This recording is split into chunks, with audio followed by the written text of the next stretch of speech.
From the Heritage Foundation, I'm Michelle Cordero, and this is Heritage Explains. Around the country, as bars, gyms, restaurants, public pools, daycares, spas, and salons are open, most public school districts will remain closed for the start of the upcoming academic year. And just last week, even some private schools in Maryland got orders to close as well. But in the midst of what I know personally is a time of panic for many parents, an incredible education movement is happening right before our eyes. The free market is offering hope to parents who are running out of options through something called pandemic pods. Full disclosure, I'm one of those parents. So what is a pandemic pod?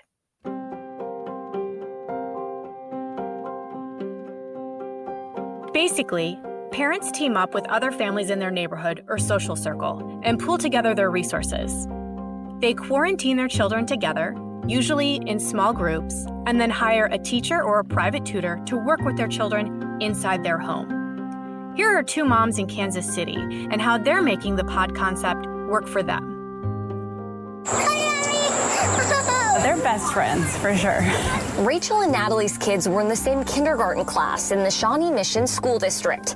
That is until COVID-19 canceled in-person learning. Me as a working parent, it was really hard to suddenly get that notification of, hey, there's no school next week, and we don't know when it will be back. For both moms, virtual learning proved difficult. I am not a teacher. I do not have that gift. With a new school year looming, they're tackling it together. So I could teach the girls on Mondays and Thursdays. Then they'd go to Rachel for Tuesday and Friday, leaving just one day of solo learning with the Shawnee Mission curriculum.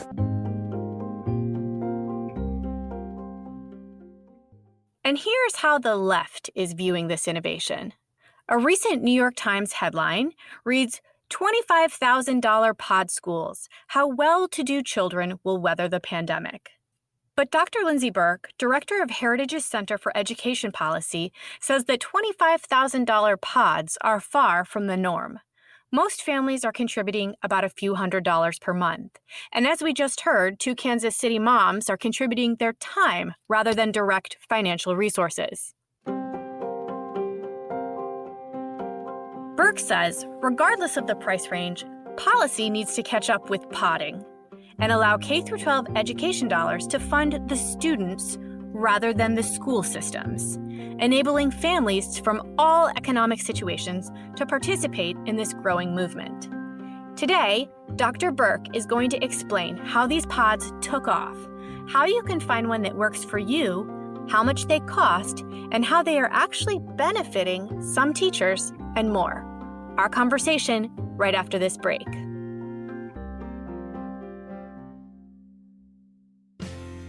Americans have almost entirely forgotten their history. That's right, and if we want to keep our republic, this needs to change.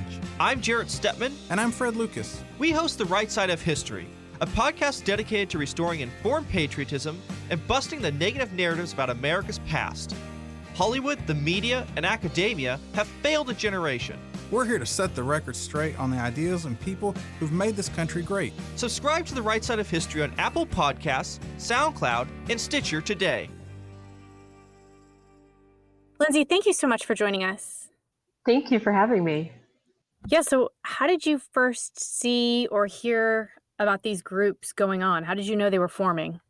Yeah, so we started to just hear the idea sort of trickle out about a week and a half ago. I first saw a Facebook post that had gone viral to the extent that people were reposting the Facebook post on Twitter, but it was a mom basically talking about how she was doing the pod approach. She was getting a few students together because her child's assigned district school wasn't planning on reopening in the fall, and they were hiring a teacher to teach those kids for a portion of the day and then a portion of the school week. And she talked about how what a great example this was of how responsive the free market is as well when it comes to providing education options during a pandemic, during a crisis. And so that post really went viral. It was the first post that I saw about it, and this is probably 2 weeks ago now. And since that time, we have seen a number of Facebook groups pop up, Facebook groups in particular, where families are getting together and exchanging ideas about how to pod. There's one Facebook group, it's sort of the main Facebook pod page. And as of today, had more than 29,000 members that were a Wow. part of that group, right? And considering this is just really a couple of weeks old, it's been phenomenal growth in a really short amount of time. Yeah, I have to be honest. We're trying to find a solution for my youngest who is not quite kindergarten age, but close enough. And we came up with a solution. And I think a lot of people might be in my position where I came up with a solution that I didn't even know was this. It is Yeah. this, but you just don't think of naming it something. So are the pods typically all one age group, or sometimes could you have a teacher teaching different age groups? You could have a teacher teaching different age groups, because at the heart of it, and again, it's just really starting to kind of formalize. And I think so many families are in the position that you're in, where they're just trying to think, what should we do over the next few weeks, and what do we do this fall? And so they're starting to slowly get it together for their kids in pod form. And so instead of really thinking, should we group kids based on age? So, all of the 6-year-olds in one group, it really looks like it's taking closer to the form of competency-based education than we've seen in the past. So thinking more about putting kids together and bringing in a teacher or a tutor who can provide the content that those children need, or the support that they need for whatever their district school is providing. And that's the other important aspect of this, is that some families are using the pod concept as a supplement to what their district school is Yeah, providing. And then some are going to do it full time. And if you yeah. kind of follow the Facebook pages and the exchanges, you can see that it looks to be, for the most part, maybe 3/4 right now are using it to supplement what the district's doing. And then you've got the remaining families really thinking about this as kind of an education lifestyle change. Yeah, I think it's something it touches on an important point. You get to kids who might be like fourth, 6th grade and up, they can kind of follow along whatever it is that their teachers are sending them for the quote unquote distance learning. But you get any younger than that, and even if your parent is home, they can't just read what they're given and follow along. You're really instructing them the whole time, and that is, in a sense, a job. Yeah, that's right. And I like, if you follow some of the groups online, I like how a lot of these groups are structuring their pods, because basically what they're doing is they are using whatever the district sort of online or hybrid option is for the beginning part of the day. And then they will have a teacher come over, or tutor come over in the afternoon and work through some of that district online coursework that they did in the morning. And so that's what we see when we're talking about supplementing what the district is doing. So that's been really, really interesting to see. And, just the ability to, I think, have kids of different ages come together to provide that socialization aspect. This is a big part of what families are looking for right now, is they're, coming together to create these pods, is to provide kids with the socialization aspect that they might be missing if they're in-person schools, either public or private, are closed down right now. So there are a lot of benefits that we're seeing provided by the pod approach, but it's both the academics and the social aspect right now. Some of the families and children that are being affected the most are those with special needs. And I think what's frustrating is that many of the public schools that are closed are creating exceptions for students who have extremely serious learning disabilities, but nothing for those who have, smaller disabilities like dyslexia or ADHD or speech impediments. Do you see this type of situation still working, or being able to apply it to those type of students?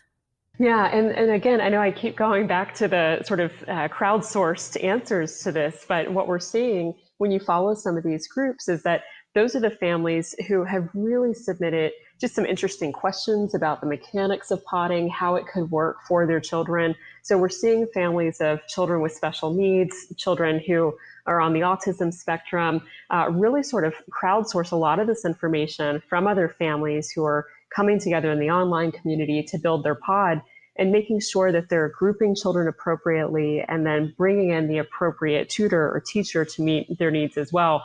Tutors and teachers who have that background in whatever it might be that they need, behavioral therapies, for example, And if you look at the kind of supply side response to this as well, it's really, really interesting because we're seeing the private sector respond in a way that has been incredibly useful to families in a super short amount of time. So there are groups like there's one called Schoolhouse that helps families form their own pod or their own micro school, and they match the families up with teachers in a given geographic area.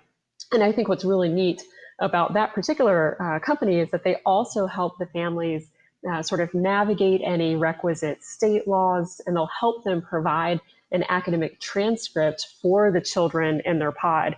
Because I do think that's sort of the next big question, just from an ed policy perspective, that we'll see folks starting to navigate is how do we demonstrate that or what students have learned during this time when the sort of traditional model is shut down and kids are in pods. So, seeing the market respond and provide things like academic transcripts for students who are in micro schools and who are in pods, I just think is really interesting and was a quick market response like we always expect to see. So how are the teachers benefiting from this setup? Yeah, so this is the other really interesting aspect of podding. I don't know if we want to call it podding long term, but of these education or pandemic pods is that there is the ability for teachers to, I think, be well paid in the future. We're seeing, and it's early on. These are anecdotal reports largely, but there was an article about a week and a half ago in the Washington Post. The Washington Post had interviewed a teacher in Broward County, Florida, and the teacher the prior year had been teaching in a private school. But this fall, or I guess now this summer, two families had reached out to her to teach their children this fall in a pod. And then she agreed to do that. And immediately three other families reached out as well. Yep. And she said she will make more money this fall teaching in a pod than she did last year as a traditional teacher in a private school. That's amazing. So it's amazing. The ability is out there for teachers to potentially earn more than they're earning in the traditional system. But I think maybe even more importantly is just the flexibility that it provides teachers and families. Schools are largely closed right now to in-person instruction. Teachers might be able to leverage this pod moment to even supplement some of their income. So there's some interesting possibilities that are floating out there that I think we'll learn a lot more about over the next few weeks. Just to be a little bit more specific, do you know the going rate per family to join a pod? Well, it depends on where you are geographically. We're hearing $500 seems to be the amount per month that I've heard the most often reported for a family. And so again, this is a family contributing to a pool of resources basically within the neighborhood or social community, whatever the community is that has created the pod. But providing that $500 per month per child as a way for the pod to then hire a teacher or a tutor to provide that instruction. Certainly, if you're in Manhattan or wherever it might be, the number could be much higher. But that seems to be the going rate that I hear the most frequently. Okay, so for our listeners then, if they were interested, how would they go about in setting one of these up? What's the first step? So I would say the very first step is to actually go to the Facebook group that is the main pandemic pod group.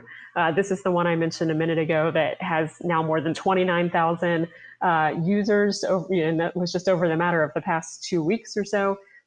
Because if you go to that page is then subdivided into different threads. So threads on different issues about, any legal issues or networking. It provides academic resources, but then it's also broken down into geographic location as well. And so you're able to either find existing pods in your local area or to reach out to other families in your area to start a pod. So I would say that is step one.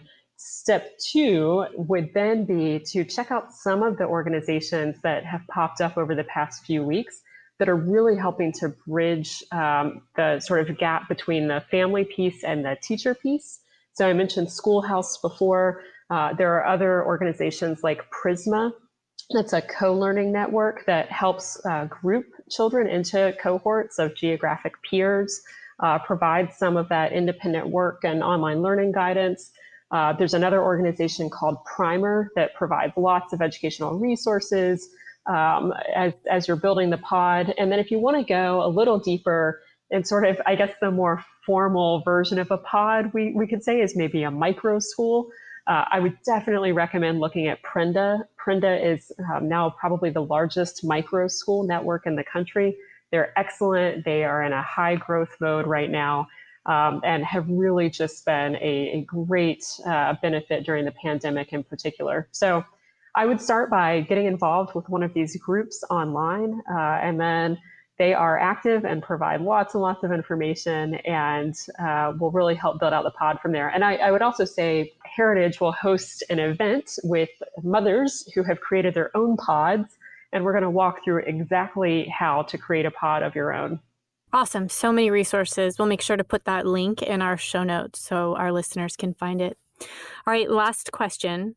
Has there been any blowback on this? For example, it can be a scary place on social media right now. I'm afraid to comment on things. My husband doesn't want me commenting on things. You don't know what's going to happen after. Are people getting any negative responses when they reach out or they even talk about starting a pod? And I do hope they change the name from pod. It sounds strange to say.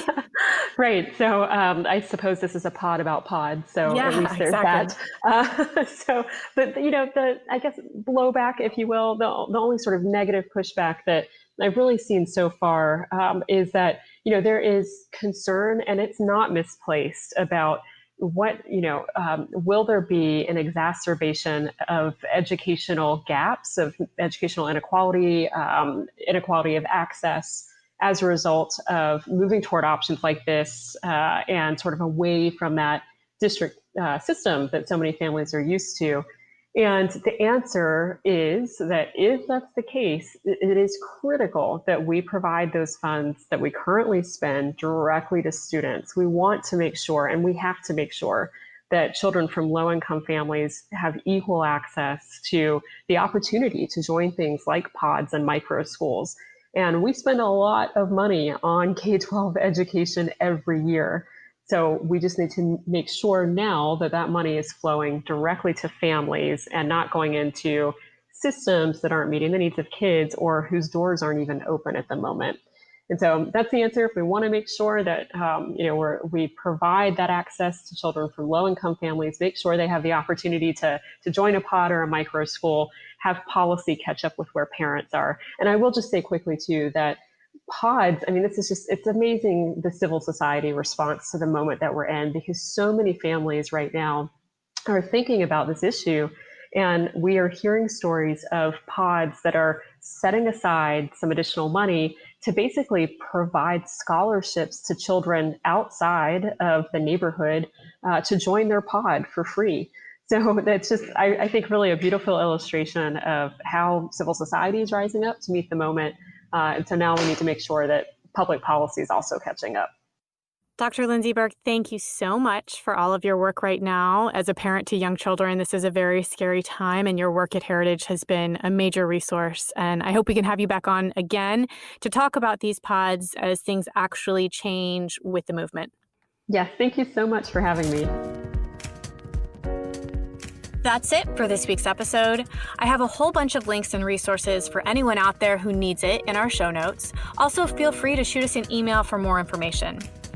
If you know a family out there right now who might need this information, please share this podcast. You can find us on just about all podcast platforms, but you can also listen to the episode and share it on Facebook, Instagram, and through YouTube. I hope you're all well, I hope your family's well, and that you're finding ways to stay cool in this hot, hot August. We will see you next week. Heritage Explains is brought to you by more than 500,000 members of the Heritage Foundation. It is produced by Michelle Cordero and Tim Desher, with editing by John Popp.